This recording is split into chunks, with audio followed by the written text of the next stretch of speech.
Hello everyone. Welcome to the live broadcast, and thank you so much for joining us today. Today, you're about to explore the most common hidden errors in schedule updates. Let me make sure you're hearing me well. Okay, great. So, regarding today's topic, it's a very important topic that is often ignored or unnoticed. It's about scheduling errors. So, who is interested to learn more about some of those common scheduling errors that often go unnoticed in our schedule updating process?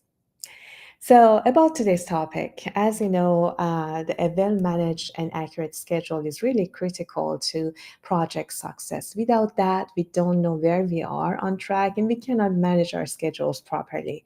But there are some common issues that can creep in and can distort the accuracy of your schedules once you start updating it.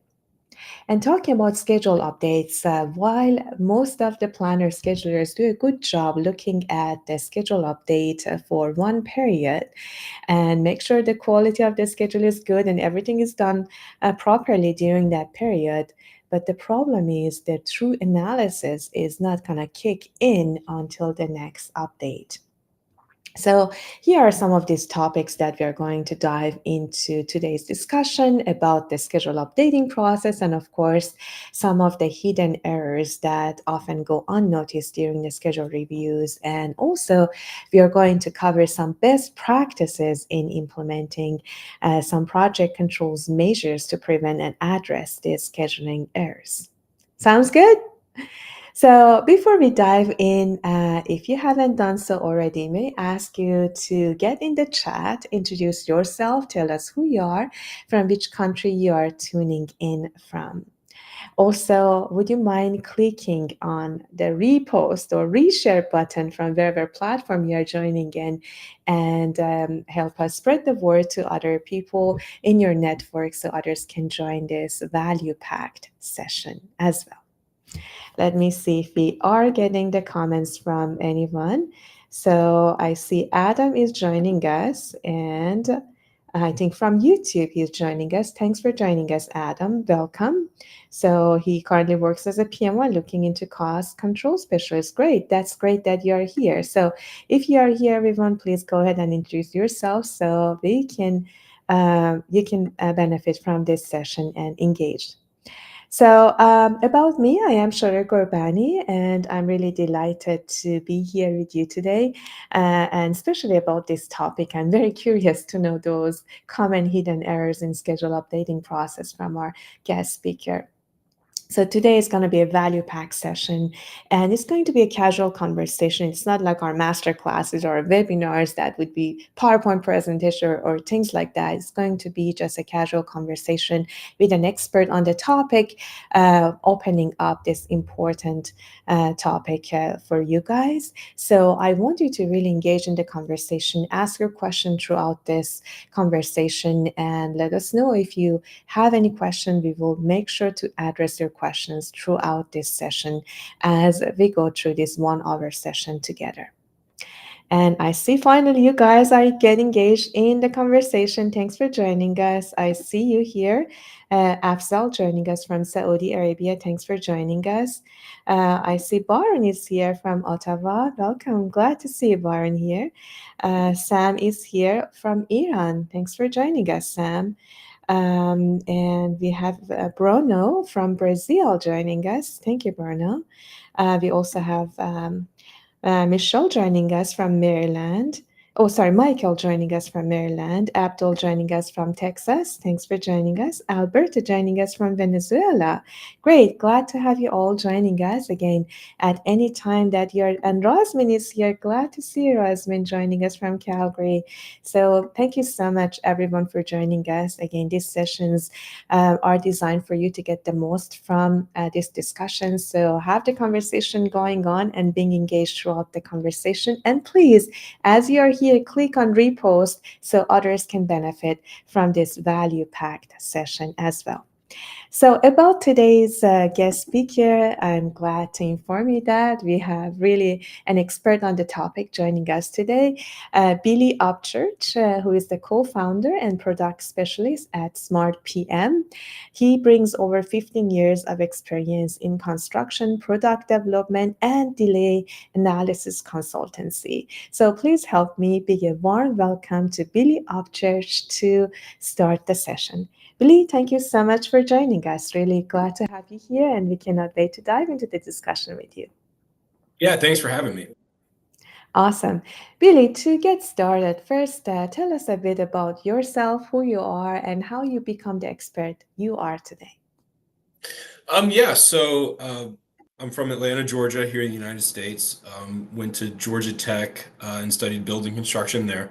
Out of school, I landed with a delay consultant, so doing forensic delay analysis, and started from the ground level and worked up to authoring reports and hosting arbitrations and things like that. From there, I helped found SmartPM with Mike Pink and his brother Rich, and since then we've really taken off as a business, and the software has really grown, and it's become a great platform for schedule controls and understanding risks on your projects through schedules. Okay, great. Thank you so much, Billy. So, just to get started on the conversation, and before diving into the hidden errors in schedule updates, can you share with us the typical process of schedule updating that most planners, schedulers follow, so everyone is on the same page before we cover some of those hidden errors in updating? Yeah, absolutely. So, you usually will, at minimum, you're doing one schedule update per month in a perfect world. We like to see it a little bit more frequently, 2 weeks or even 1 week updating cycles.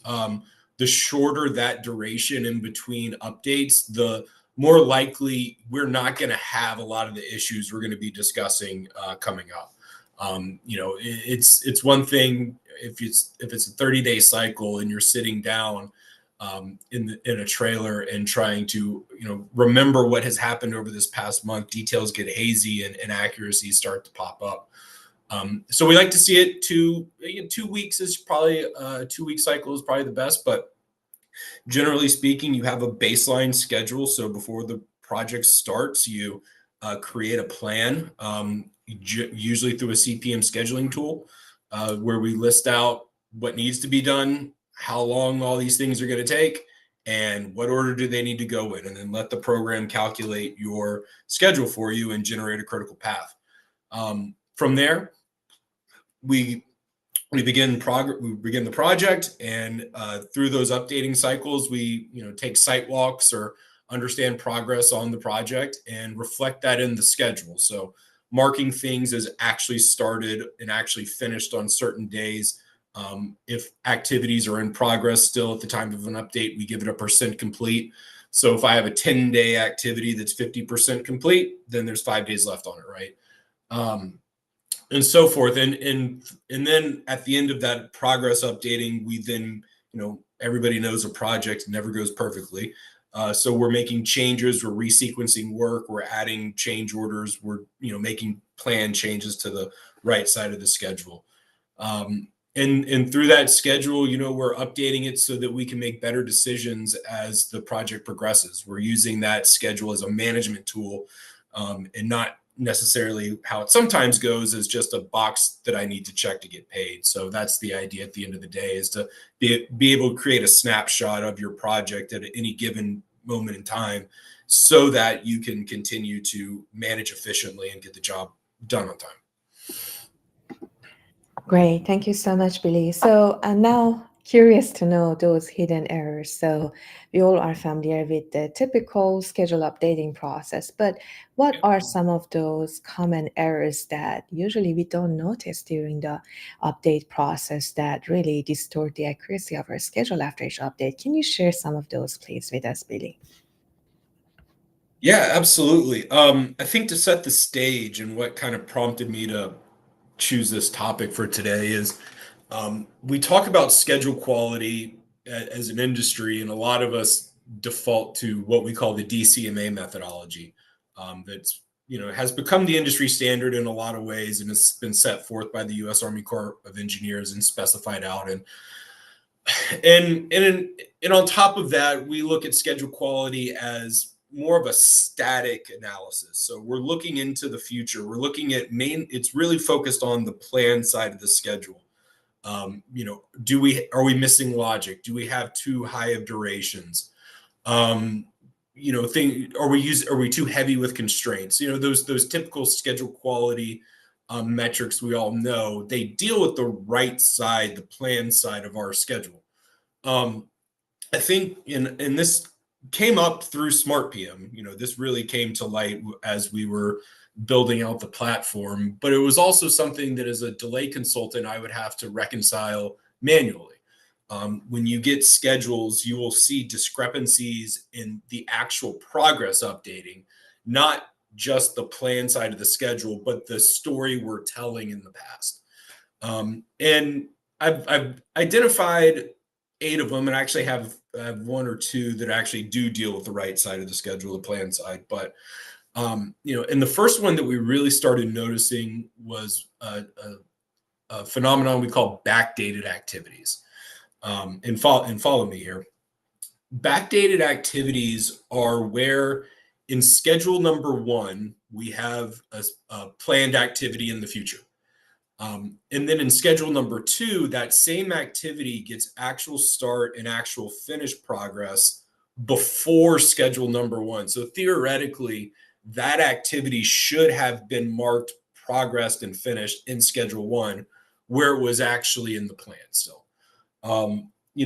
That kind of thing causes a few issues. One being incorrect progress reporting, right? So if we're just doing a simple plan versus actual percent complete curve, that previous curve is invalid. It also wreaks havoc with pay applications.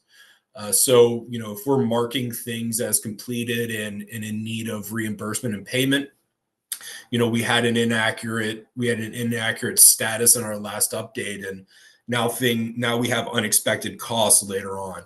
And then when you have a certain schedule specification that has restrictions on out of sequence work, not having those actual start and actual finishes where they should have been in previous schedules can cause out of sequence work not to pop up, and you can kind of skirt by it, if you will, in that first schedule update. So yeah, backdated activities is one we see quite frequently. Another one in a similar vein, we see what we call changed actual dates. This is where a scheduler may mark something has actually started on July 30th. And then in an update down the road, that July 30th date gets changed to July 25th, right? So we're changing the reporting on when an activity was actually started or finished. What can happen there is unseen delays. So if we're doing a forensic analysis and we're studying historical critical path, not having the correct date in place at that time can change that delay analysis. It can change any type of analysis. So then you also have to pay for a couple extra billable hours as we go figure out, okay, which date was actually correct, right? It also does lead to manipulation risk. So being able to go change the story back in time to maybe fit a narrative that's developing on the project. That we hope that never happens, but it definitely is a force that has to be reckoned with.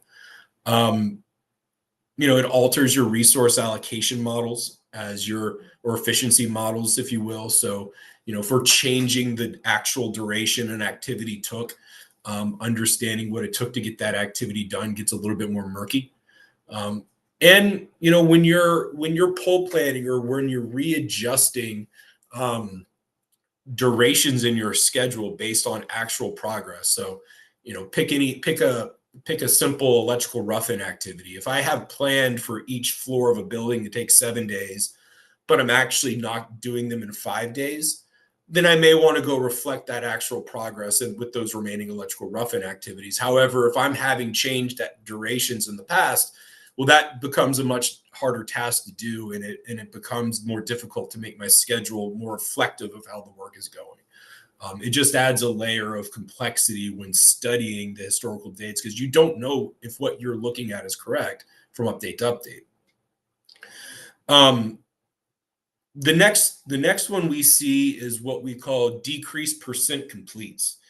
Um, so, if you have an activity that's marked 50% complete in Schedule 1, and then in Schedule 2, it comes in as 30% complete, that raises many questions. Was the 50% complete accurate in the first schedule? Is the 30% complete accurate now? You typically don't see percentages go down on activities because unless you're taking things out of the project, you don't expect that to go down. What ends up happening I'll speak specifically to P6 schedules. If you have a duration based activity, so instead of duration versus physical, if it's a duration based activity and you decrease that percent complete, what actually ends up happening is you create a fragment or a time impact activity, because that duration is going to extend back out and alter your float value, possibly jump onto the critical path. And it's not much different than adding delay activities to the plan or impact activities to the plan. When working with physical based activities in P6 and we're decreasing the percent complete, we want to ensure that we're also double checking and making sure that we're reflecting the remaining duration properly as well. So if I did misreport a percent complete in my earlier schedule and it was not as complete as I thought it was, do I need to go give it more duration? Because that's not going to automatically happen, right? And it's, just at an even higher level, decreasing percent complete is just a flag for delay. It's a delay that we may not have known was happening in the previous update, or it's a delay for some cause that has happened in this new update where maybe additional scope was added, and we've got to kind of talk about that. Similar to decreased percent complete, they go hand in hand. It's changing the remaining duration. So it's one and the same. If I'm increasing my remaining duration on an activity, it's effectively decreasing the percent complete in many ways, in giving and extending out. So creating, like I said, a fragment type situation, an impact type situation. And then we need to go understand, how is this reporting coming through? How can we rely on these remaining duration estimates? And is there any science behind creating that? Now, we do all. So we also do. I laugh at this one. We see often what we call future actual dates. So what happens there is planners and schedulers will put actual start and actual finishes into the plan side of the schedule. So theoretically, these activities have not even happened yet at the time of reporting. But we are marking them as actually started and actually finished. So why does that happen? You may go do a site walk on January 1st, but you don't get around to actually updating the schedule until January 4th or 5th. So you may take liberties with things that you already know have occurred in that 4 or 5 day window and mark them as actually started and actually finished.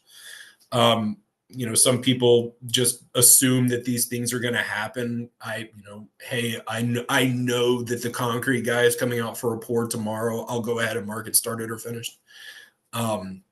So what ends up happening, unfortunately, is, first of all, we get incorrect reporting when it comes to if you have a resource and cost loaded schedule.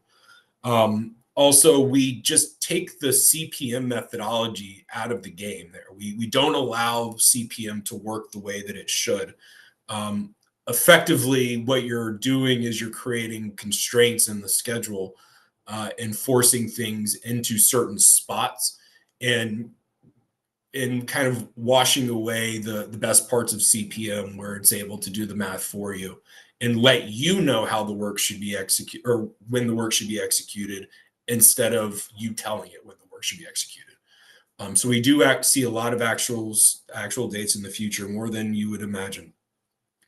Now, on the flip side, what we have is where we see activities that are marked as started. So we have actual starts on an activity, but it does not get any progress. So we remain 0% complete, for instance.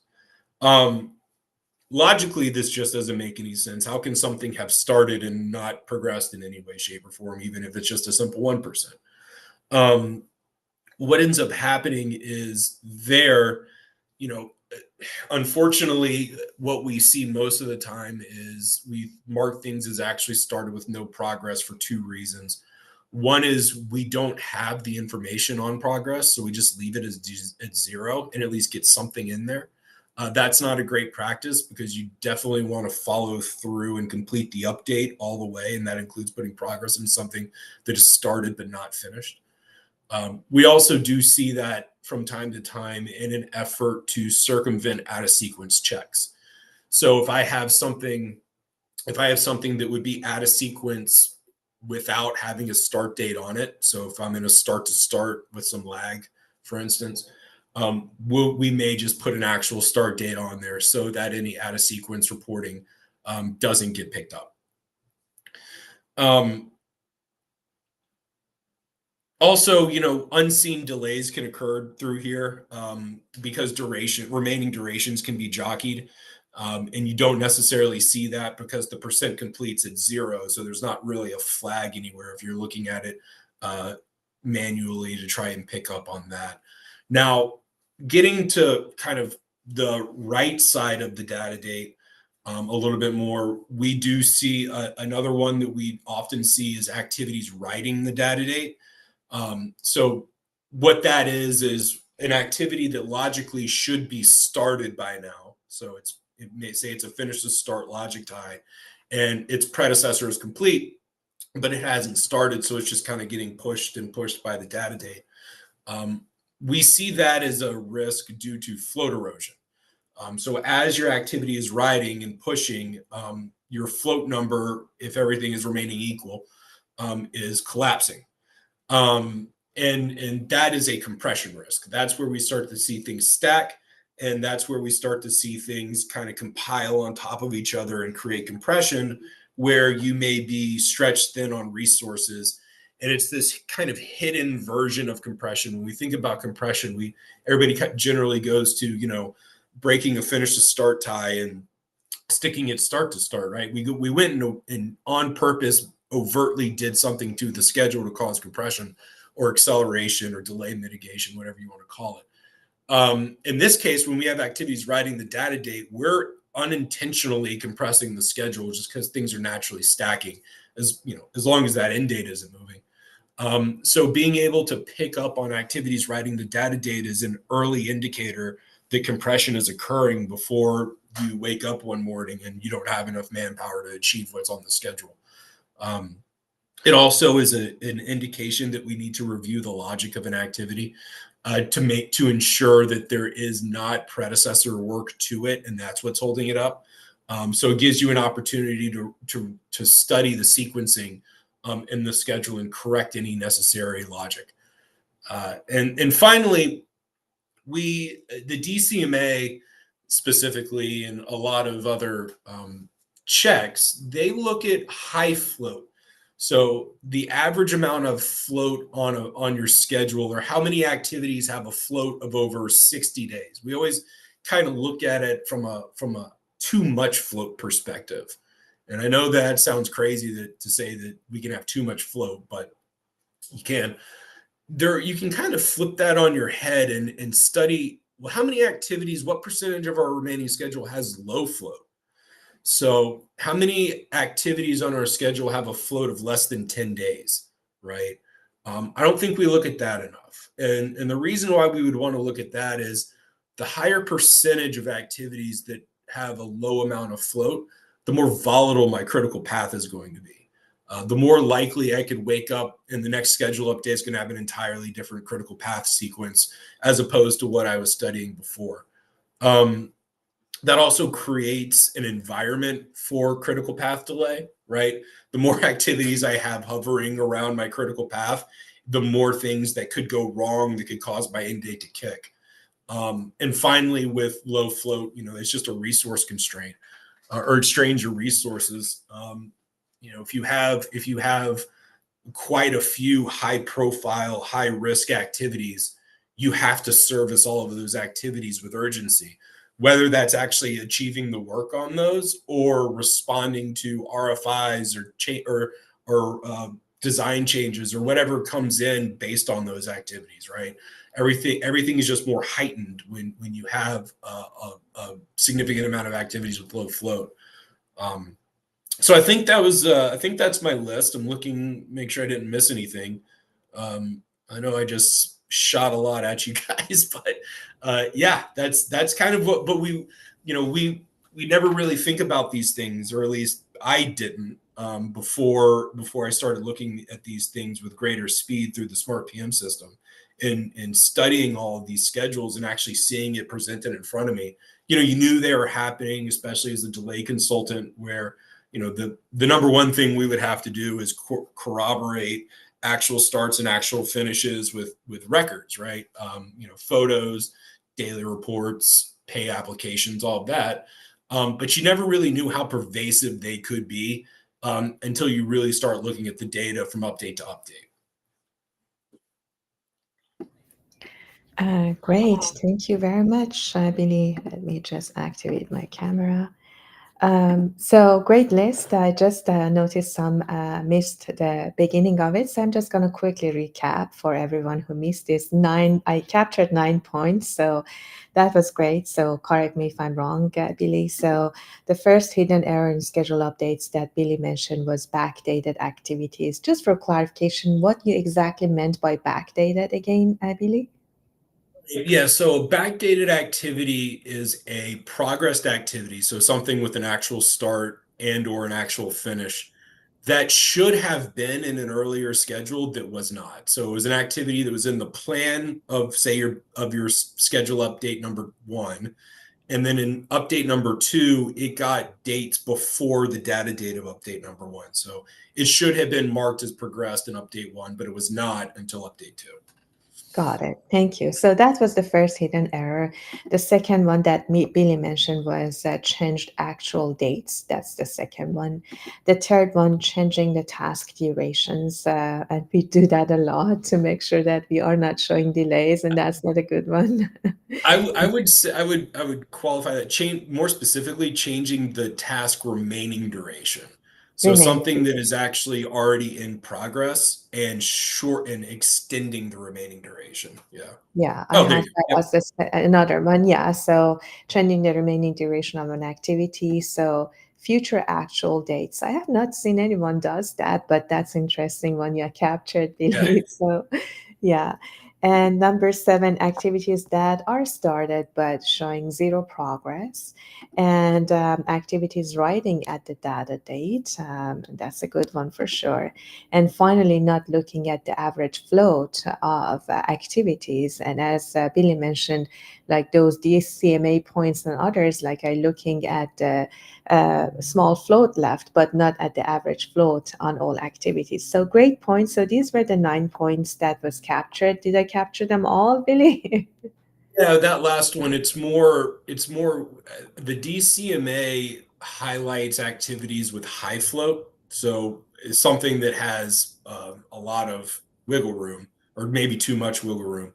Um, what I don't think we look at enough is what percentage of activities have low flow, um, and understanding what risk can lie there. Yeah.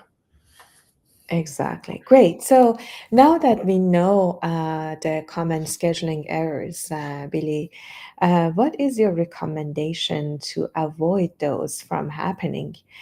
Because these are the most common ones that I'm sure most of us have used one or more in our scheduling update process. But what some of those best practices you recommend we should follow to ensure the accuracy of our schedule after each update?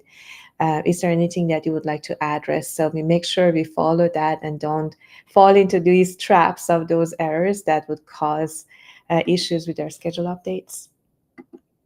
Yeah, I mentioned it at the top of the call. The best thing that anybody can do, and the easiest thing, well, maybe not easiest, the best thing, in my opinion, is going to a quicker update cycle. I think a lot of the industry is still doing the 30-day, once a month update cycle, and shortening that down to 2 weeks, even if it's not an officially published schedule, right? If you don't owe a schedule but for once a month, I think it's still important to at least update and create interim updates every week or 2 weeks.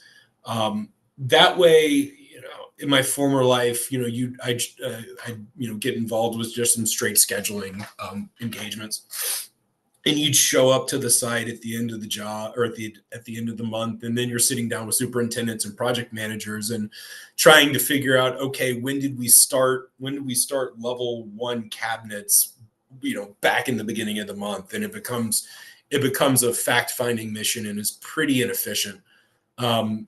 So it's quicker to status the schedule itself, but with having less time between you or the schedule update and when the work actually occurred, you don't get it wrong, and you're more accurate with it because it's fresher in our memories.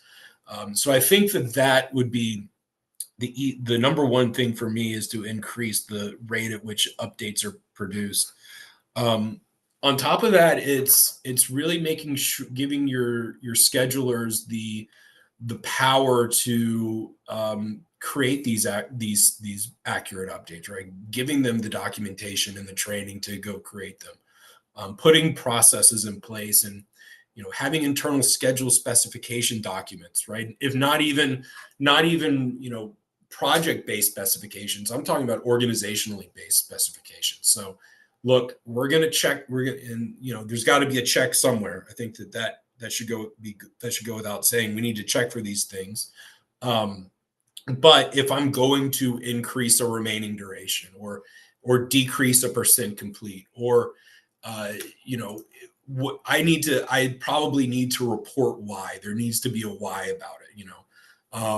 And I think that having those checks in place internally can go a long way, because some folks, this may just be standard operating procedure. They may not think twice about it. It's just something that my mentor taught me 10 years ago, so this is just the way that I do it. Not understanding the ramifications of what could happen because of these bad practices. So I think, so shortening the updating cycle, having internal specifications, and then checking for these things. So having a tool to check for these things. And, I'm here because my tool does do that. So I'll give a shameless plug. But making sure that we are catching this stuff and correcting it in real time. So that at the end of the day, we have a schedule that we can trust. We have a schedule that we can manage off of and actually use to complete the project in a timely manner.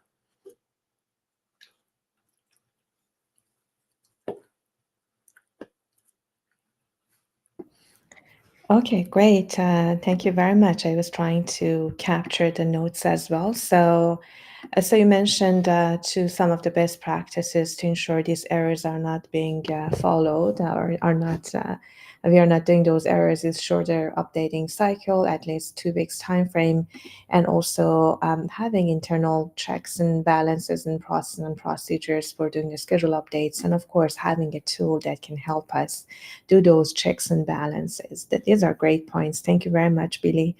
So now I would like to ask you for the schedule analysis. I know it's a big topic. We just talked a lot about schedule update, but one of the reasons we do schedule update is to understand what issues we are facing, so we can provide recommended actions to the team to bring the schedule back on track. But to do so, we need to do schedule analysis. What are some of your best tips that you can share with us on making sure that, hopefully after following good practices you mentioned for schedule updating process, do you have some that you can share with us on schedule analysis, especially considering your experience as a delay analyst and doing consultancy on that, how we can make sure that we analyze delays properly in our schedule and we do a good job analyzing the updated schedule to inform the team of what's happening.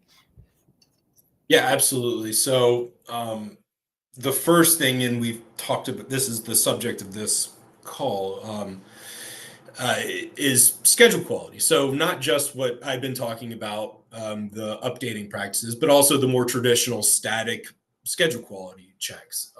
And I think in the industry, sometimes what happens is we look at schedule quality as a health metric. So how in my years here, if I had a nickel for every time somebody looked at schedule, how well their project was doing, I'd be retired. But so what schedule quality is a reliability metric. It's letting us know based on a grade how much thought and care has been put into the development of this schedule and the updating of this schedule based on either industry best practices or our own internal best practices or project best practices, right? So it's basically how well put together is the data set I'm about to study. So don't even think about it as a schedule. Think of it as a data set.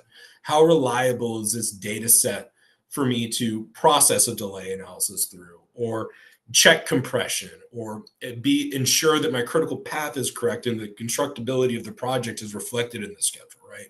So I think before you do anything, you have to ensure that that schedule makes sense to study. And so you want to check schedule quality.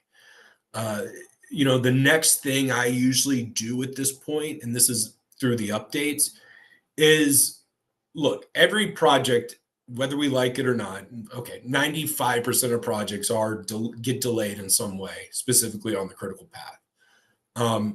What I like to check for with every schedule update is, and I look at this with a glass half empty view, but how much of the delay did we let impact our end date?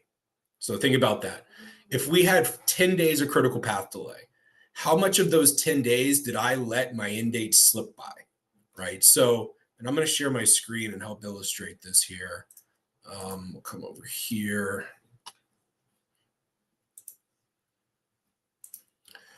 So I think, and this is a screenshot of SmartPM, but it helps illustrate it.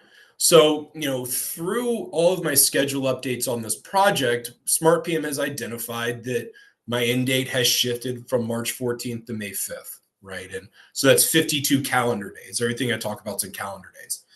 So that is not delay. I think that that's a common misconception in our industry, is that end date variance is delay. And it's not. It's just a simple math equation. May 5th minus March 14th is 52.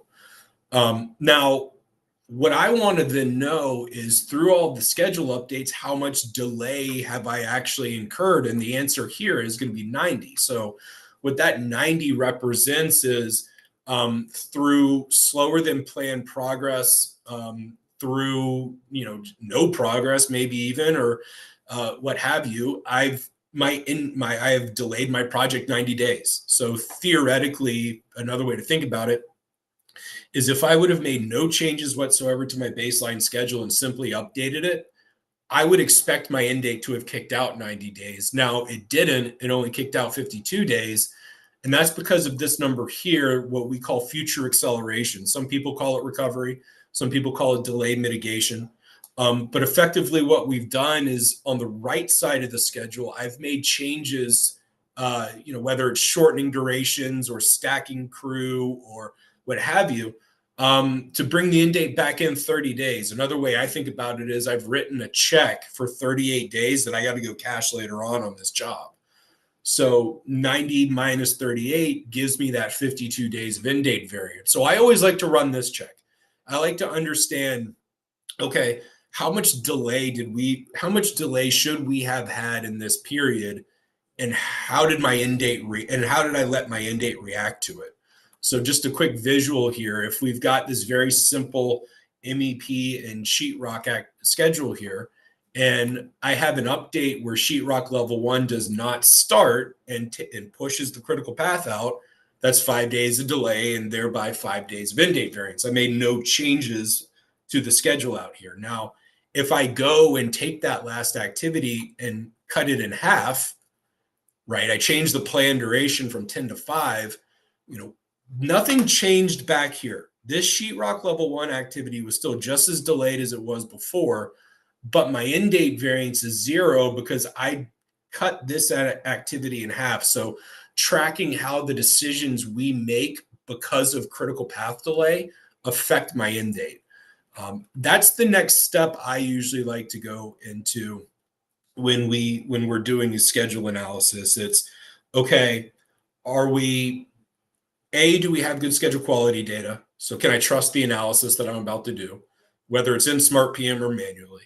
And then what happened in this period? What is kind of the story of this period? And I see, okay, there was some delay. We reacted to that delay with some mitigation and recovery. And then the next step is to go a little bit deeper and to go figure out, okay, what was the critical path delay, right? And then what did we do to mitigate that delay in the future, or try and attempt, give ourselves an attempt to mitigate it, I think is the best way to put it. So then, what logic are we changing? Which activities are we shortening? Are we deleting things? That kind of stuff. And is it all done with best practices in mind? From there, there's a couple different ways you can go. Compression, I've spoken about. Did we compress our schedule because of these changes or because of any float erosion? And I think that the final, and I think this was a question you may have next, but may steal your thunder a little bit. And then is communication to the field, right? So yeah, I think in this industry, especially with the group that is here in this meeting, we can go do all this analysis and it makes sense to most of us. And these numbers are great, but it's then translating it to the field and giving them action items. That is the $1 million skill to have. If you go and produce these what ifs and compression analysis and activity distribution charts and should have started, should have finished, hit rate, all the stuff, right? If you can't concisely translate that to somebody out on the field who's actually performing the work, and when I say translate, I mean provide action items for them to better manage their project or for them to understand where the risks are, then it's all for naught. And that's a skill that has to be developed and learned over time, and it changes depending not just what organization you're with, but what project you're dealing with. Those guys out on site, they're everybody's a human and they hear things differently and process things differently. So it's not just how you communicate as an organization, it's how you communicate to the individual.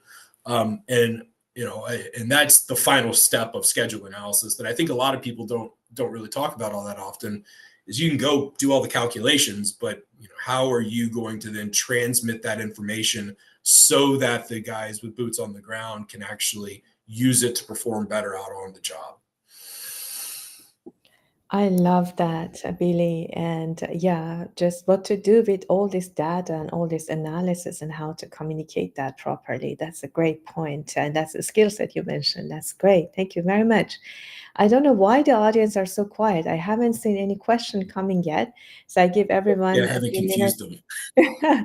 No, maybe it was so clear. So, if anyone has any question on what we have discussed so far on the hidden scheduling errors in updating the schedule, or some of the recommendations we covered for schedule analysis, so just have them come in so we can address them before we adjourn the session.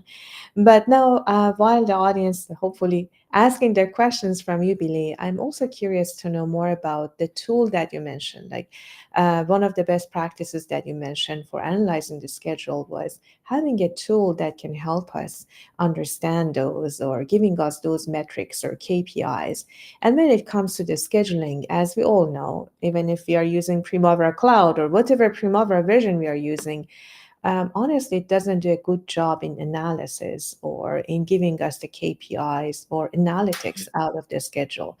And also, when it comes to schedule delay analysis, that's another big monster we have to attack. And it's a skill set itself, too, but also many people do that manually. So I know at SmartPM you have developed a great product and you're a co-founder of that. So can you shed more lights on SmartPM and how this tool can help us do scheduling better? Sure. So yeah, we developed as a cloud-based platform where you take your native schedule files, be it XCR, XML, Microsoft Project. We were implementing Power Project at the moment, and you load them into the system, and then we can do all kinds of great things with it. Now, specific to the conversation we've been having today, um,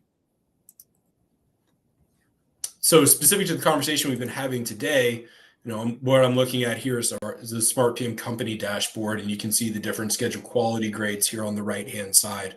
Now, what I'm able to do is click into the project, and SmartPM will give you a lot of all of what we're talking about. So, backdated activities. There's changed actual dates there. Um, one I didn't talk about actually that I probably should have is missing actual finish dates. So I've marked something 100% complete, but didn't give it a finish date, right? That doesn't make sense either. So SmartPM will pick up on all of that as well as give us an Excel export that you're then able to use to go through and say, all right, where are my, what are the future actual dates? Oh, no future actual dates in this project. So here are the changed actual dates, right? So we changed it from June 15th and actually just changed the hours on it there. So it gets pretty granular. But this one went from October 12th to October 23rd, for instance. So, there is a full suite of schedule quality metrics in here, all 100% customizable. So you can change everything from whether you even want to see it on this report or change the impact that it might have on your grade or the thresholds that you're comfortable with in studying these metrics. One of my messages to all of our customers is, look, I'm not a scheduler by trade. I'm a delay analyst, right?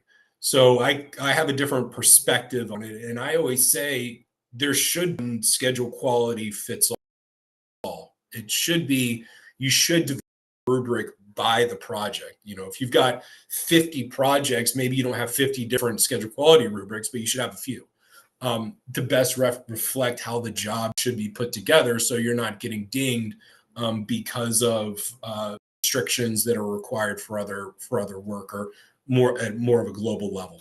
And I think that in SmartPM itself, yeah, it does all these things we're talking about. It takes your schedules. It does the schedule quality check. It's going to do a Windows style half-step delay analysis in between every update. It's going to give you that compression and recovery metrics in between each update. And then there's a vast suite of reporting to the point of a customizable report where you can go through and cherry pick different metrics and graphs and tables and build your own report in SmartPM to cut out clutter and to tell a story. Once again, that communication we were talking about with the site, communicate effectively to a site team member with charts and graphics and visualizations that mean something to them, instead of getting a super complicated data set kind of dump that may look blinding to some folks or to an executive, for instance, or even to myself. So yeah, it's a great tool, and we're proud of it, and it's been going very well. Great. Thank you so much for sharing, Billy. I have a couple of questions from the audience that I would like to ask you. So one was regarding the hidden scheduling errors that you mentioned. How can we figure out those issues inside SmartPM?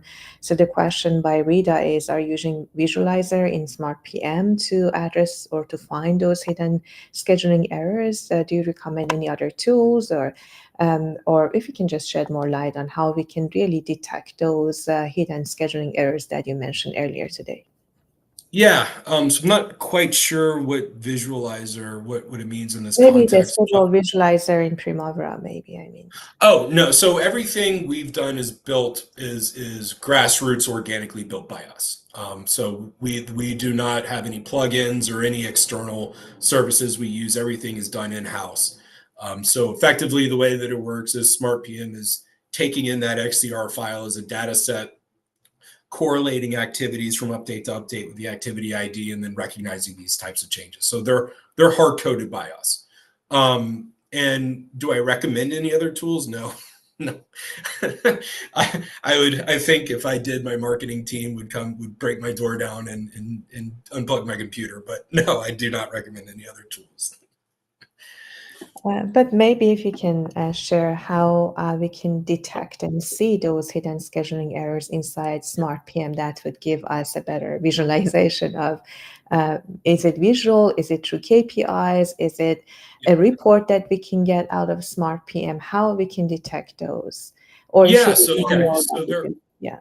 there are a handful of ways you can view this in SmartPM. As I was showing earlier, there is an Excel export that comes out. In that Excel or XLS file, there's a tab at the bottom of the spreadsheet for or the workbook for every metric, and we'll list out each activity that offends each metric. We do have charts. So over time, from update to update, say a line chart that will show the amount of infractions with each schedule, so you can see if things are trending up or getting better by going back down. We do have a full working Gantt chart in SmartPM as well. So if you want to visualize those activities in the Gantt chart, there's a quick filter button that you can go view those with, as well as, like I said, our customized reporting. So I could go build a bad updating practices report and just have that there to run with every schedule update. So a handful of different ways to get that information out.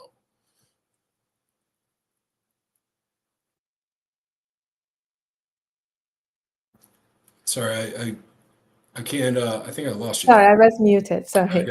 Okay. Regarding the Smart PM, is it something that a web-based? Is it something that can be connected to other scheduling tools that we have? How we can leverage this Yeah. a great tool that you have developed? Yeah. So 100% web based.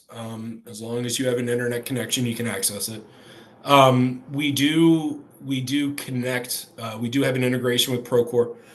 So we have capabilities to push schedules loaded into Procore into SmartPM. We also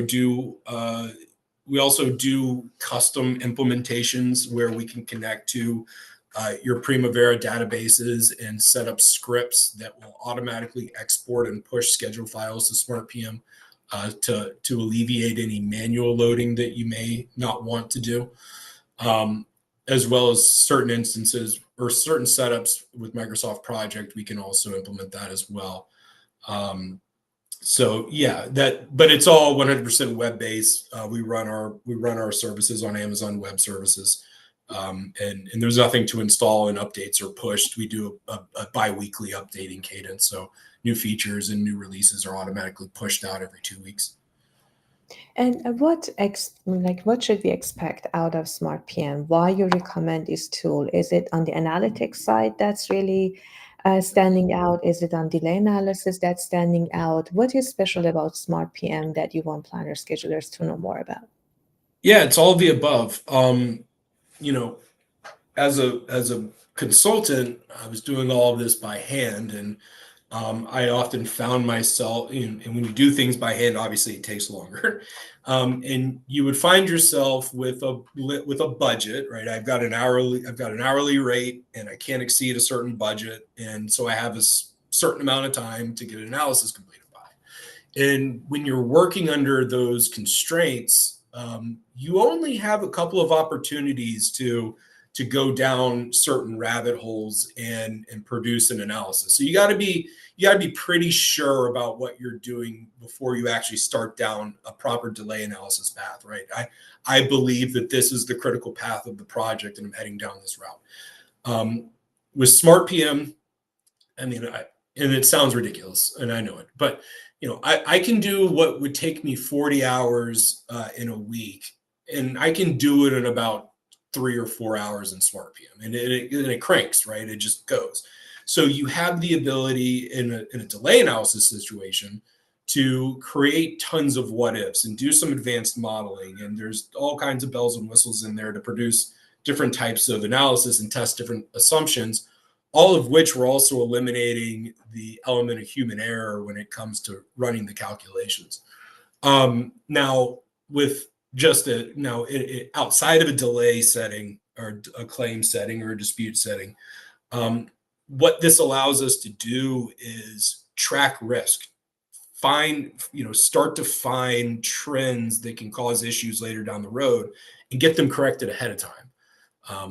Most of us are not running. We're running maybe 2 or 3 or 4 of the analyses that SmartPM may run every month, but not the entire suite of analytics that this thing can do in a very quick amount of time. So you have all of the information at your disposal very quickly, in the full complement of schedule controls analysis at your disposal that you may only have gotten 30 or 40% of before, just because of the manual effort it takes. And then that allows you to create a story and have backup data and communicate more effectively to the stakeholders on the project. That's the other side of this thing. It's the monthly updating, it's the schedule status reporting, and ensuring that we are on top of the project in real time. Great. Thank you very much, Billy. I think I missed one question, so I'm just going to ask the question that came in. Let me just locate that first. Okay, so yeah, the question here is by Tenkiso.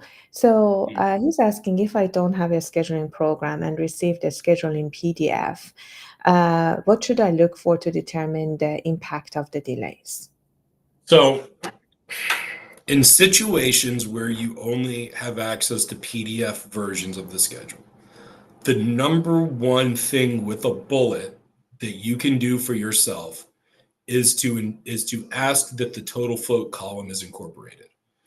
If I see 9 times out of 10, probably 10 times out of 10, when you're receiving just a PDF version of that schedule, that float column is hidden.